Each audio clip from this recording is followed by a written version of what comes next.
ರಾಜ್ಯದಲ್ಲಿ ಎರಡು ಪ್ರತ್ಯೇಕ ಘಟನೆಗಳಲ್ಲಿ ಕೆರೆ ಮತ್ತು ನದಿಗೆ ಈಜಲು ತೆರಳಿದ್ದಂತಹ 3 ಬಾಲಕರು ಮತ್ತು 2 ಉಪನ್ಯಾಸಕರು ಸೇರಿದಂತೆ 5 ಮಂದಿ ನೀರಿನಲ್ಲಿ ಮುಳುಗಿ ಮೃತಪಟ್ಟಂತಹ ಘಟನೆ ನಡೆದಿದೆ. ಶಿವಮೊಗ್ಗ ಜಿಲ್ಲೆಯ ತೀರ್ಥಹಳ್ಳಿ ತಾಲೂಕು ತೀರ್ಥಮುತ್ತೂರು ಗ್ರಾಮದ ಬಳಿ ತುಂಗಾ ನದಿಗೆ ಈಜಲು ತೆರಳಿದ್ದ ಕಾರ್ಕಳದ ನಿಟ್ಟೆ ಕಾಲೇಜಿನ 2 ಉಪನ್ಯಾಸಕರು ನಾಪತ್ತೆಯಾಗಿದ್ದು, ಈ ಪೈಕಿ ಒಬ್ಬರ ಮೃತದೇಹ ಪತ್ತೆಯಾಗಿದೆ. ಉಪನ್ಯಾಸಕರಾದ 38 ವರ್ಷ ಪ್ರಾಯದ ಪುನೀತ್ ಮತ್ತು 36 ವರ್ಷ ಪ್ರಾಯದ ಬಾಲಾಜಿ ಅವರು ತುಂಗಾ ನದಿಯಲ್ಲಿ ಈಜಲು ತೆರಳಿದ್ದ ವೇಳೆ 2 ನೀರಿನಲ್ಲಿ ಮುಳುಗಿ ನಾಪತ್ತೆಯಾಗಿದ್ದರು. ರಕ್ಷಣಾ ಕಾರ್ಯಾಚರಣೆ ವೇಳೆ ಒಬ್ಬರ ಮೃತದೇಹ ಪತ್ತೆಯಾಗಿದೆ ಎಂದು ಜಿಲ್ಲಾ ರಕ್ಷಣಾಧಿಕಾರಿ ಮಿಥುನ್ ಕುಮಾರ್ ತಿಳಿಸಿದ್ದಾರೆ. ಉಪನ್ಯಾಸಕರು ತಮ್ಮ ಸ್ನೇಹಿತರೊಂದಿಗೆ ಪ್ರವಾಸಕ್ಕೆ ತೆರಳಿದ್ರು.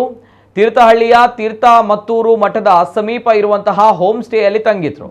ತೀರ್ಥಹಳ್ಳಿ ಪೊಲೀಸರು ಮತ್ತು ಅಗ್ನಿಶಾಮಕ ಸಿಬ್ಬಂದಿ ಕಾರ್ಯಾಚರಣೆಯಲ್ಲಿ ಪಾಲ್ಗೊಂಡಿದ್ರು. ಇನ್ನೊಂದು ಪ್ರಕರಣದಲ್ಲಿ ಬೆಂಗಳೂರಿನ ದೇವನಹಳ್ಳಿ ತಾಲೂಕಿನ ವಿಜಯಪುರ ಪಟ್ಟಣದ ಅಮಾನಿಕೆರೆಗೆ ಈಜಲು ಹೋಗಿದ್ದ 3 ಬಾಲಕರು ನೀರು ಪಾಲಾಗಿದ್ದಾರೆ.